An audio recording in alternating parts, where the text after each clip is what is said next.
living with the land. Our journey begins as dramatic, sudden changes are sweeping over the land. The approaching storm is climate and destructive to us, to nature, to new people in the cycle of life.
One of those living systems is the rainforest, home to the most amazing concentration of life on our planet. These dense and beautiful forests cover only a tiny portion of the Earth's surface, but they contain more than 5 other animals. Rainforests are also extremely rich in living systems, oxygen, medicine, and other elements of science.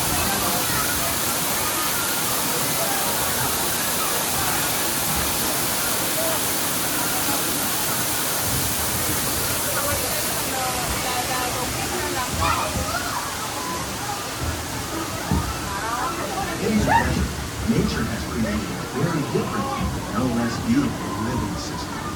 And while this arid landscape may seem lifeless, it's very much alive.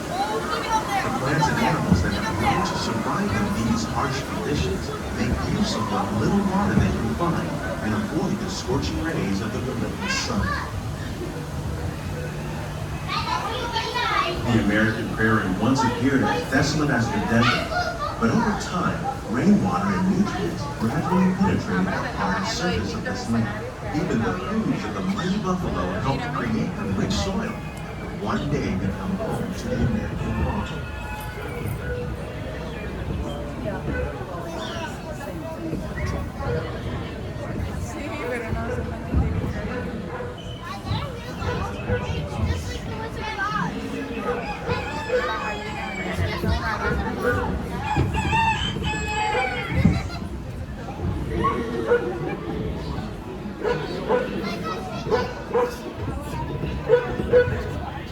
Of all the forces at work on the land, humans have had one profound advance. The need to produce food for a growing world led to the enormous use and sometimes overuse of the land. In our search for more efficient ways to grow food, we often fail to realize the impact of our methods.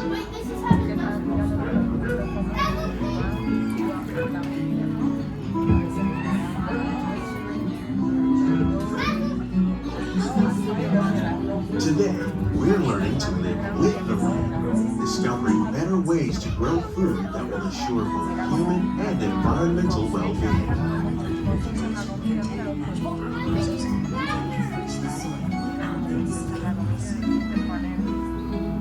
In arid regions, we're learning to produce food on desert seacoasts by developing and planting crops that thrive on salt water. In Japan, we're learning that by mixing leaves and other living materials into our soil, we can make farmland more fertile without the need for chemicals. Here at Epcot, we're learning to reduce the need for chemical pesticides by breeding and using natural predators, like ladybugs and wasps, to control pests.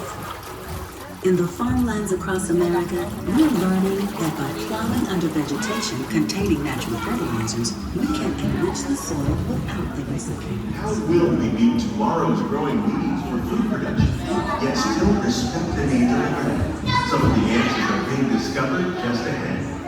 To help us maintain these carefully controlled ecosystems, and for your safety, please remain seated in your boat at all times.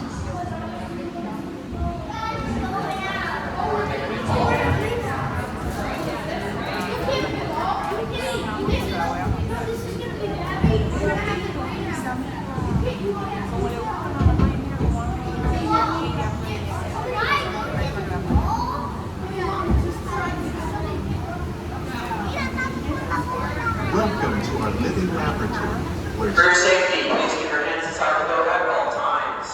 are exploring innovative ways to produce bountiful harvests now and into the future.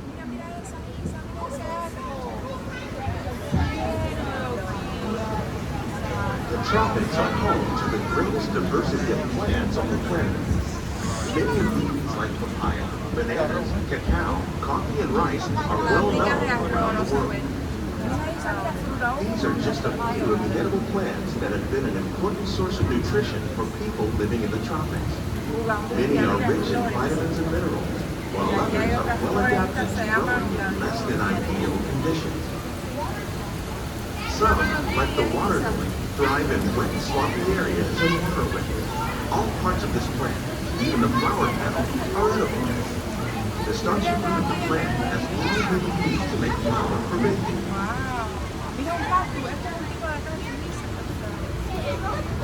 One day, many of these lesser-known tropical plants may be as important as the bananas growing on both sides of the boat. More than 28 billion tons of bananas are eaten annually, making it the most popular fruit in the world.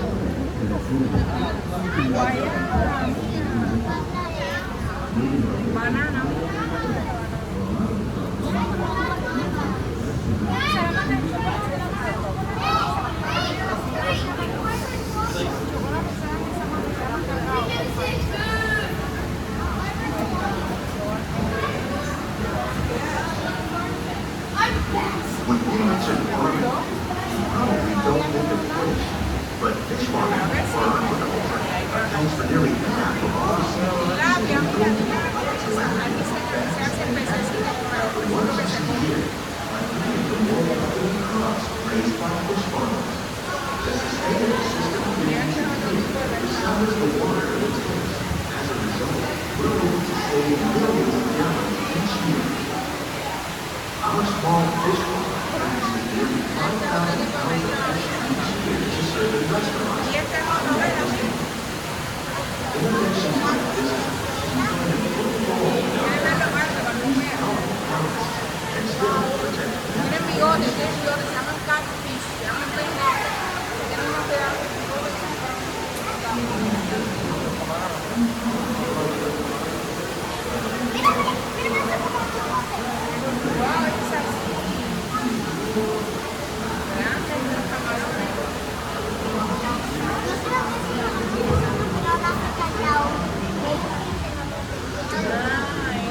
While there are more than 50,000 edible plant species in the world, most of us are only familiar with the handful that make up our everyday diet. The common grains grown here, maize, sorghum, and millet, plus rice, account for nearly 2/3 of our global consumption. Learning how to increase yields of these staples is an important goal of research around the world.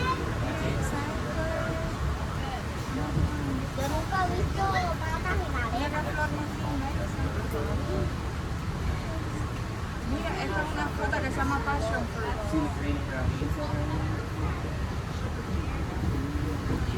These plants are definitely on their way up. Innovative growing techniques like these increase yields while more efficiently using resources like water, fertilizer, and pesticides. Another innovation at work here is our integrated pest management program.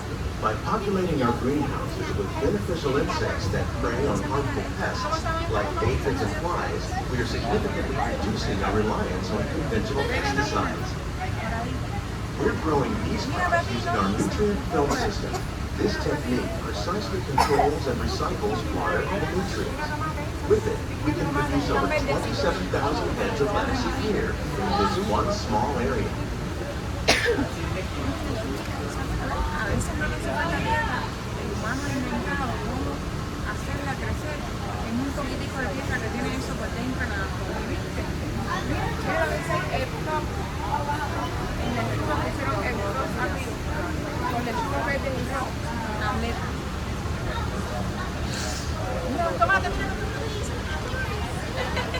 Some of our best ideas have been inspired by nature, like these fruit and vegetable trees. By growing these ground plants vertically, we can increase yield and better control diseases. These crops taste as good as they look. In fact, we serve more than 15 tons of produce from our greenhouses in restaurants here at the Land every year. La siembran, ves que allá adentro tienen tierrita. Y las van sembrando. Mira las lechugas aquí también se pueden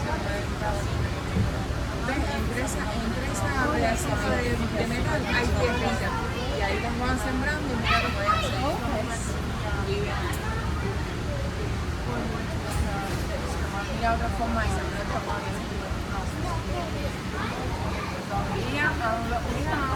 A lower technique. O sea, son técnicas de sembrar. Esa es parte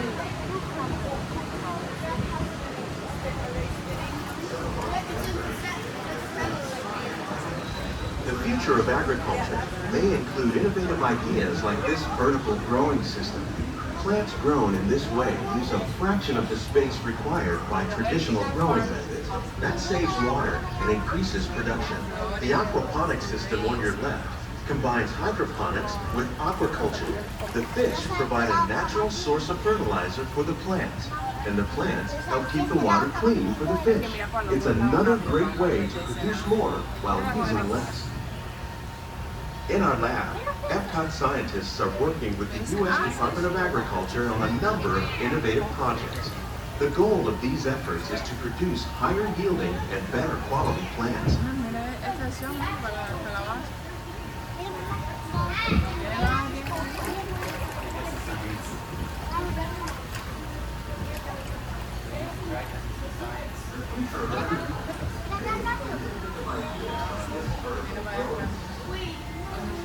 Y ahí están sembrando matitas chiquititas.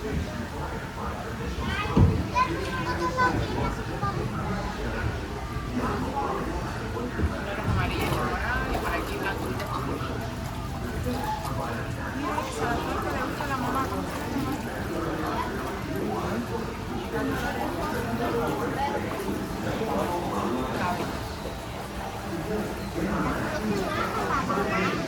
Esa flor a mí me gusta cuando la hacen en la casa.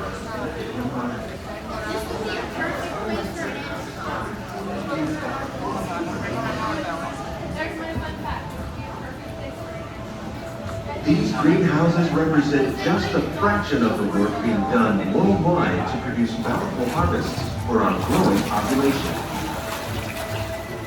Scientists, farmers, and even backyard gardeners are doing their part to improve the quantity and quality of foods that we all rely upon. Together, we can continue to find more ways to increase food production and protect our precious natural environment. Only then will we truly be living with the land.